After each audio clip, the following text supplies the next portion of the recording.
Welcome to the FemiNinja Project. I am your host, Cheryl I Love, middle-aged ninja hiding in plain sight, dedicated to restoring human dignity one person at a time and helping you unleash your personal power. Discover that it's possible to look like a woman, act like a lady, move like a ninja, and think like a warrior.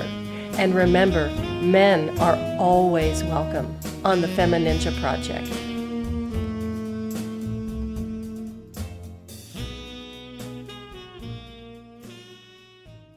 Welcome to another episode of the FemiNinja Project, where we are dedicated to helping people find their voice, stand their ground, live well and look good, and how to overcome obstacles. And I've got a fantastic guest with me today.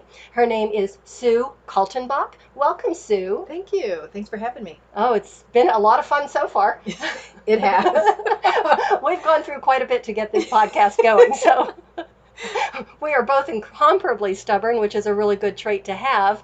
And the thing about you, I met you, I think about 4 or 5 years ago, and I didn't even realize when I met you that you were actually experiencing some health issues, and you were going through a lot of stuff that I never picked up on, which, as my skills as a physical therapist, I'm pretty observant, but you had such a vitality and a way of moving around that it wasn't until we talked a little bit more that you shared what was going on. So tell us a little bit about your story.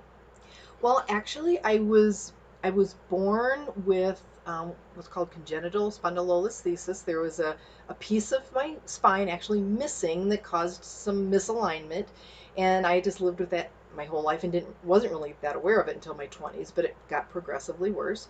And I also was born with congenital defects in my knees, which caused my kneecaps to dislocate. And I had a surgery for that when I was 12 that ended up having unintended consequences. It was just a poorly designed procedure. So as soon as we moved to Colorado, within the span of 12 months, I had a lumbar fusion with a cage, cadaver bone, the whole thing, and both my knees replaced, all within 1 calendar year. Oh, that's incredible. So now, did they know right away when you were born that you had that congenital defect? No, they didn't know. They didn't know I had any. They didn't know I had any of those right away. My spinal defect revealed itself when the first time I really messed up my back, deranged it. I was at work and I twisted wrong, and so you were ended an adult. Up in ER. I was an adult. I was like 26. Okay. And the knees we knew about when I was 7. My knees started to dislocate when I was 7. Oh. So after they fixed them and the repair wasn't a great idea, I was kind of left with just bad knees that I was told I needed knee replacements, but there was no surgery for me. How old were you when you had the first surgery on your knees? I was 11 and a half. Oh, my 12 goodness. when the second one happened. Yeah. So did they do both at the same time? No, or they did spread one out? then the other. Okay. I'm kind of guessing, just again, I'm getting in my physical therapy head, that they probably just tried to realign your kneecaps, or do you have any idea what they did? Yeah, they did. It was called a Hauser procedure. I've heard of it. And they actually did a tendon transplant. And I mean, they transplanted my tendon into a place that they thought was better for my mechanics. But in the process, they needed to pull my tendons down to take up slack. And that just caused poor tracking, and it was just a really bad idea. So from day one, it really wasn't a good idea. And they stopped doing the procedure a few years after I had it, because the kids that had had it before me started having these horrible, chondromalacias and things like that. So they stopped doing the procedure. It was done properly, but it was just a bad idea. Mm-hmm. Well, I think a lot of surgeries are, and I'm cringing when you're talking about taking the tendon. I know that surgery is necessary in a lot of cases, and orthopedic surgery can do wonderful things, but in any type of surgery, there are a lot of consequences that you don't even anticipate. And so that was pretty unfortunate. Yeah, like I say, they don't generally, for kids that have this problem, they don't do anything surgical anymore. Mm-hmm. Mm-hmm. So I don't know how they manage it, but probably physical therapy. Yeah, they don't do these surgeries anymore. Wow. So, but you lived with that then from the time you were 11 and 12 until you were an adult. Right, until I was about 56 when I had the replacements. Wow. Now, how was your activity level prior to having those surgeries when you were 56? Well, I pretty much did what I wanted. I was told to try to conserve them, and I did to the degree that I could, but Uh-huh. I lived the life that I had, and I hurt every day. But when you've lived with a certain level of pain since you were 7, you really don't take pain. Like I didn't consider the fact that I was in pain. Like that didn't stop me because it was kind of like I have brown hair and I hurt, and so that was just part of who I was, and I didn't Hmm. take meds for it or anything like that. It just I didn't know anything different. Hmm. So finally, I mean, I did a century bike ride as a bucket list. I What's a I century bike ride? 100 Oh miles. my goodness. So I knew that my knees were getting really bad, and I went to a surgeon, not the one who did it, and I said, I want to do this. It's a once in a lifetime thing. Can you help keep me comfortable so I can do it? I won't keep doing this. It's not good for my knees. And he said, yes, let's do it. So Oh, good for I him. did it. I accomplished it. And so those are the things I did. Hmm. And I didn't consider having any kind of surgeries until it got to the point where I couldn't do the things I wanted to do. Hmm. When I was sitting on the couch, I thought, I can't be I can't be less mobile than I am now. So I'll risk the surgery and I Hmm. won't be farther behind if they Hmm. don't go well. I really admire you for, they said, conserve your knees a little bit. And you're like, well, yeah, whatever. I'm just going to do what I want to do and live my life. And you really didn't let that stop you, where a lot of people might have just sat back and said, oh, they told me to be careful, and use that as an excuse not to try different things and not to live the life that you were really meant to live.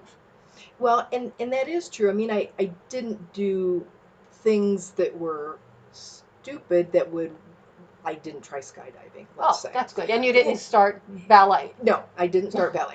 Um, but I didn't.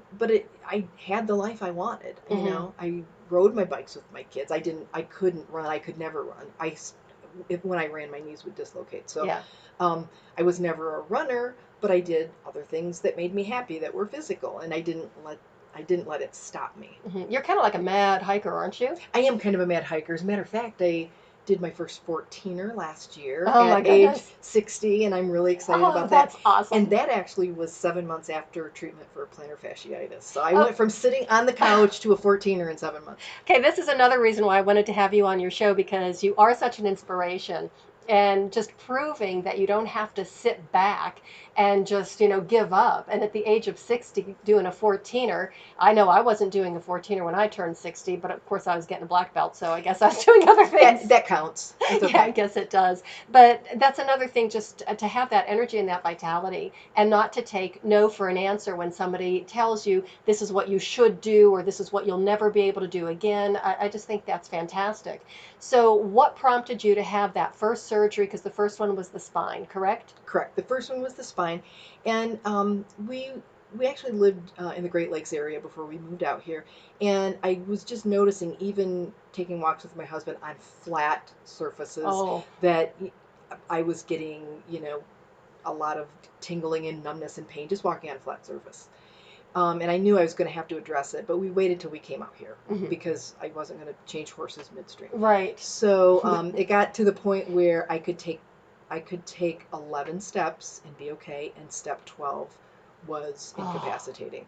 And at that point, I mean, because I knew pain because I'd yeah, had it my whole life. right. So when it got to the point that I couldn't even take steps, then it's like, Hmm. okay, it's time Was to the do pain this. localized in your back, or did you have shooting It was pain down, yeah, it was completely down my both leg. both legs? It was just down, it was actually down the left. I Huh. started to have a little bit on the right, but it was mostly on the left. So when you did go in for the surgery, what was the recovery like? The recovery, honestly, I didn't think the recovery was that bad. I was, I can't, Spoken like a true pain but person. see, here's the thing. Yeah, when you've been hurting like that for that Hmm. long a time, it's like the surgery is like a relief. People were talking about how much pain I might have, like bone pain or something, Uh, and I'm like, no, this isn't pain. yeah.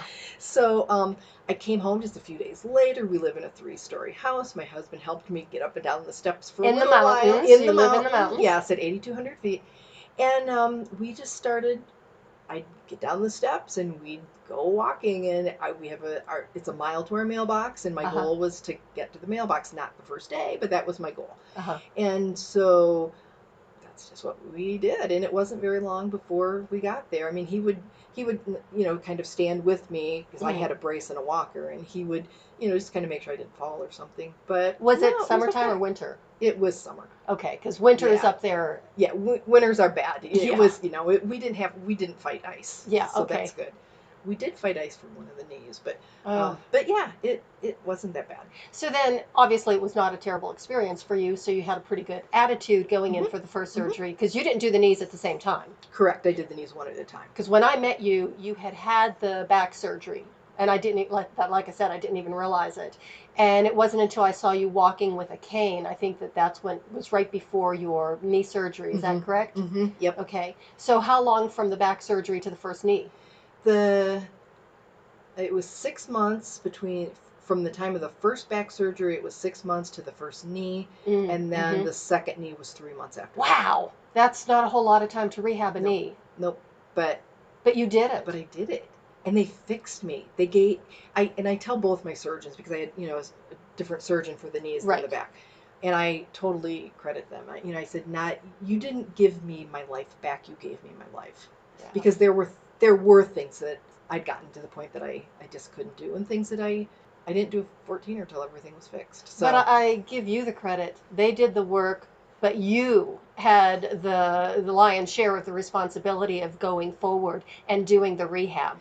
Well, that's true. But on the other hand, it's like time's a wasting. It's like, I was in my second half of my 50s when I did this, and it's like, okay, I have more time behind me than ahead of me probably, so let's get going. Yeah, that's great. It's an incredible attitude. Yeah. I'm still blown away by the 3 months. That's just pretty amazing. And then when you did the 14er, how long post-op? I mean, that was a few years post-op. Okay. But only because of timing, like weather and fitness, and it was a timing thing. So finally the timing worked out that I was at a point that I felt like I could do it, and the weather was okay.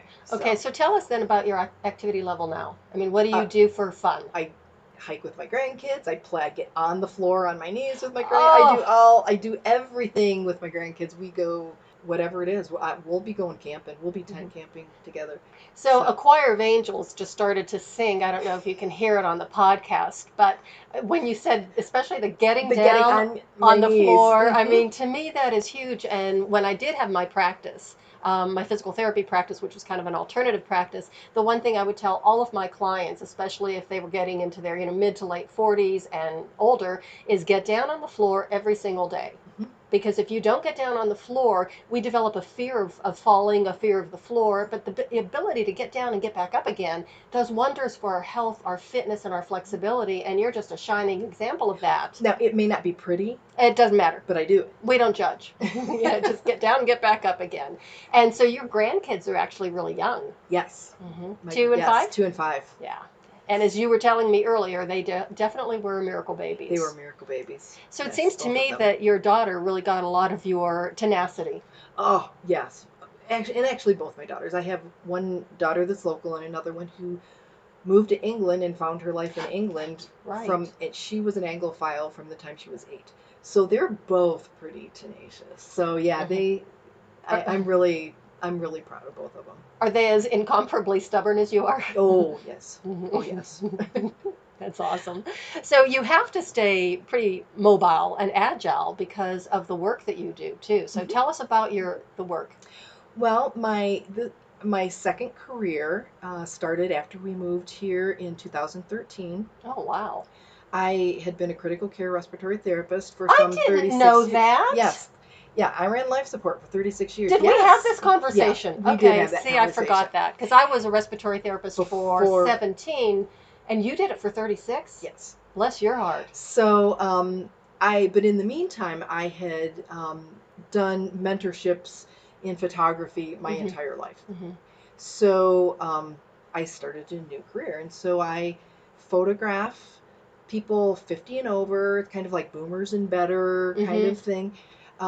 And I photograph people over 50 because your 50s are just when you start to get interesting in my mind, and we need to tell the stories. And so I do that, and it doesn't seem like it would be physically demanding, but it kind of is. Yeah, I would imagine it would be. Studio equipment all around, and I have to get on step stools to photograph because I'm so short. And so I wasn't going to point that out, but I mean, it's true what you said about people get really interesting in their 50s, and I think that when we turn 50, when I turned 50, magic happened, and I hate to admit it, but it's true that my 30s were really a nightmare, and my 40s were even worse. So I was crawling to that big 50. If I could only make it to 50, maybe life will get better. And not only did it get better, it was so fantastic that I actually, when it came time to turn 60, I went running towards it with my arms wide open, going, "Bring it on, baby," because it's just so much more fun.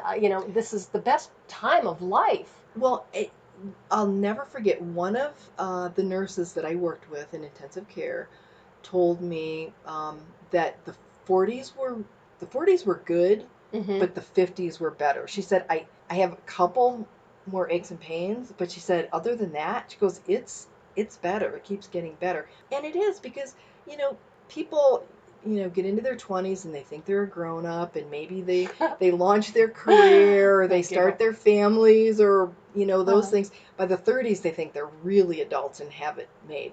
But once you get past those decades, you learn that you really didn't know squat. And all of our life experiences, the good stuff, the bad stuff, just our depth of experience really kind of makes us more multi-layered, multifaceted, and we're just more interesting. And I'm in my age group, so I know this for a fact. The stuff we think we're grown-ups when we're maybe in the midst of our careers, our first careers, and raising our families, and we don't know much yet. Life really starts to flesh out. Well, and you're talking about like the depth of our experiences and stuff, and I would have to say, and the resulting wisdom that comes along with the bumps in the road, the hits that we take, because life is full of hits, and some of them you see coming, some of them you don't. And what we do with those hits and how we handle them and how we work our way through it really makes a big difference to how we get to the other end and how we see ourselves even after that. Some people with the 3 surgeries in a year's time, if they didn't have the right mindset, they'd be in a completely different place. So what would you say is the most important thing to keep ourselves positive? Just take the days as they come. We're not guaranteed any day. Like, every day that we're here it's a gift. It's something to learn from. Like, every day doesn't have to be a grinding lesson. Find what the universe is teaching you. Like, what am I learning from this? Or what, I learned from that 10 years ago. And just let the layers build up. It's kind of like a pearl, it gets more beautiful with the more layers and the more translucence. Our wisdom and our experiences actually do shine through in our personality, and be open to that, embrace that, and don't worry about the line you might have between your brows, or the the laugh lines or whatever, but like embrace all that richness that you've got. That is so beautifully put. I love the way you're talking about the layers and the pearl and getting more and more, beautiful. And what's the word? It popped into my head, and I don't want to say just brilliant. That's not the word I was thinking. But one of the things, and you're talking about life's lessons, I think that I've actually learned more from my negative experiences than I did from the good ones. I mean, because they leave a lasting impression.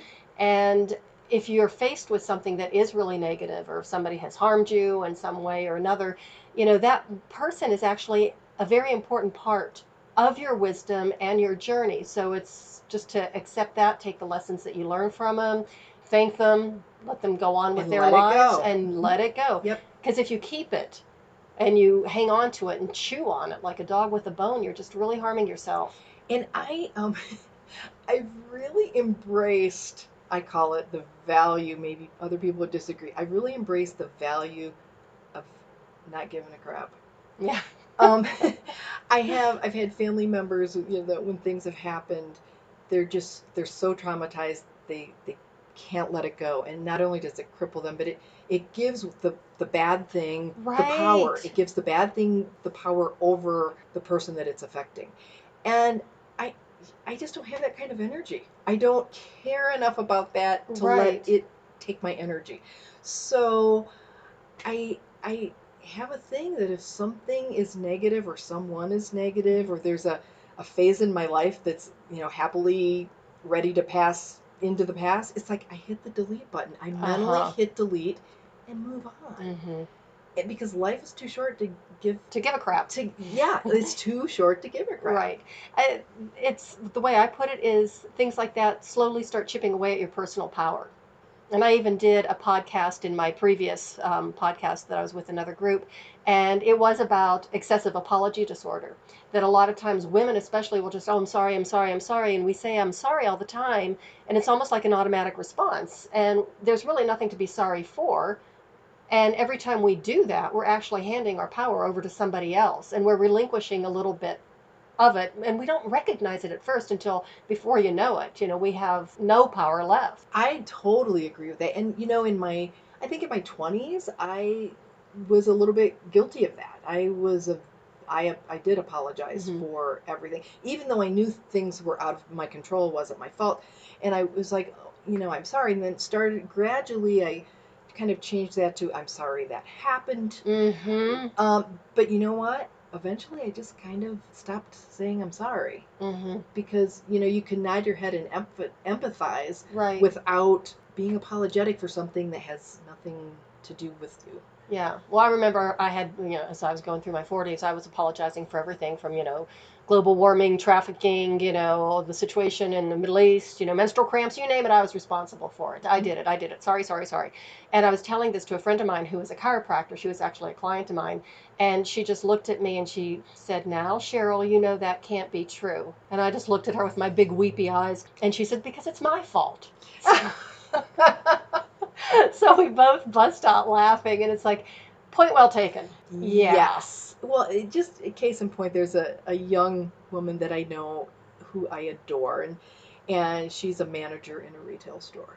But I think she's an assistant manager, but she's kind of like the first face that the customer sees if they have any negative, problems or whatever. And I can't tell you how many times she says, I'm sorry, I don't know if that's what she was taught in her training or if it just comes that naturally to her, but she'll say, I'm sorry about something. It's like, it's a problem. It's not a fault. Like, she's beating herself up. Yes. And trust me, there's plenty of people out there that are going to beat you up, for you, so you don't have to do it for yourself. And I've actually, gently called her on it. It's like, you were apologizing for something that you had nothing to do with you. And but it is interesting because it happens a lot. Did it make a point? Did she register? It did make a point, but it takes a while for those things to change. It does. So we'll see where she goes with it. And because you brought that up, talking about change, that when you are trying to change something in your life, that it does take a while.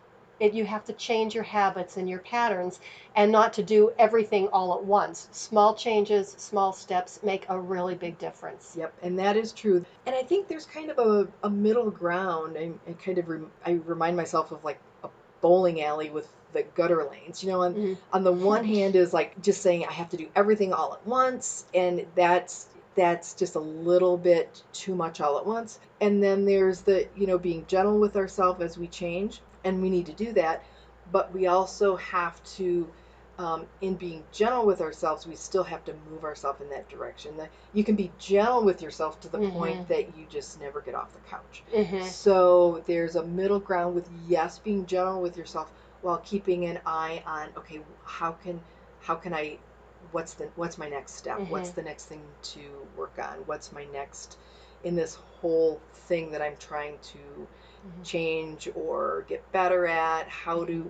What are my next steps in the size bites that I can chew? Gentle vigilance. Yeah, and that's perfect. That's basically what you did.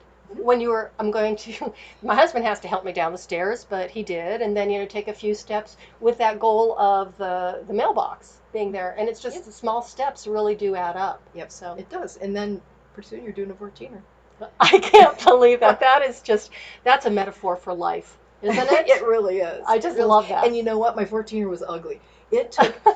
It took probably 50% longer than like the average time, because the trails will, Right. like they'll say, figure on this amount of time and everything. And I had my daughter and son-in-law and husband with me, and we just did it together.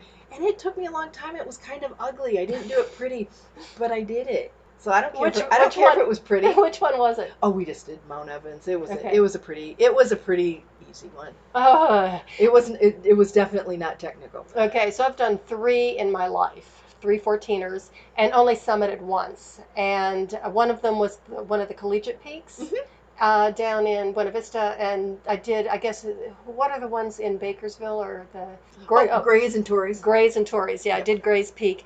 And, so at that point, I was probably in my 30s, maybe early 40s. And, God, I was so happy I summited, and I looked at my husband, and I said, I am never doing this again. Although, in the back of my mind, I'm thinking, maybe I should. But I just remember I ate everything in sight. When we got back down and we went to Idaho Springs and stopped at our favorite place, it was the Buffalo Bar. It still is, but they've changed it quite a bit. And I think I ordered everything on the menu. Oh, and I could not eat enough. Oh, absolutely. Now, I don't remember that so much from my 14er, but my Century bike ride, I did that with my younger sister. And we both finished, and when we got done, and again, that was ugly. We were at the back of the pack, but we both finished, and all we wanted to do was get red meat and beer. I mean, we just went and ate beef and beer, and we were so hungry, and it tasted so good, and it was probably so unhealthy for us, but we didn't care. We just wanted it. We couldn't get enough. So there are so many life's lessons in this episode, one of them being it doesn't have to be pretty to get it done. It does not. And another one is sometimes you just need beef and beer to get through the day. Sometimes you do, and sometimes you just need to say, to heck with it, and hit delete. Exactly. And maybe not give a crap. This has been great. Before we let you go, just tell us a little bit more. Can people find you? Do you have a website? Facebook? How can people find you? People can find me by looking for my website. That is skalteimages.com. SKALTE images altogether.com. And if you do a typo, it will say, do you want skate images? No, you want Skalti. I also have a Facebook page, Skalti Images, and I am located in Belmar, in Lakewood, and I'm findable. Okay. All right, great. Well, and I'm sure there's going to be a lot of people who are not going to be local, because I know that people are listening to the FemiNinja Project all over the United States and probably internationally as well. But do look Sue up, because her images are absolutely fabulous. We're here in her studio today, and she showed me 2 that just melted my heart. They are drop-dead gorgeous. Thank you. People in their seniors doing fantastic things, and I just love that. So thank you, Sue, so much for being here. I really appreciate it. Thank you for having me. It was so much fun. Well, it was definitely an adventure. It was very much an adventure. Yeah, we'll save some of those stories for another time. And everyone, thank you so much for listening to the FemiNinja Project. I really appreciate it. And until next time, bye now.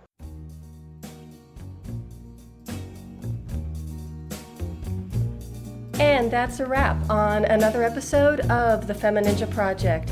Thank you so much for listening, and remember, be safe, be strong, and until next time, bye now.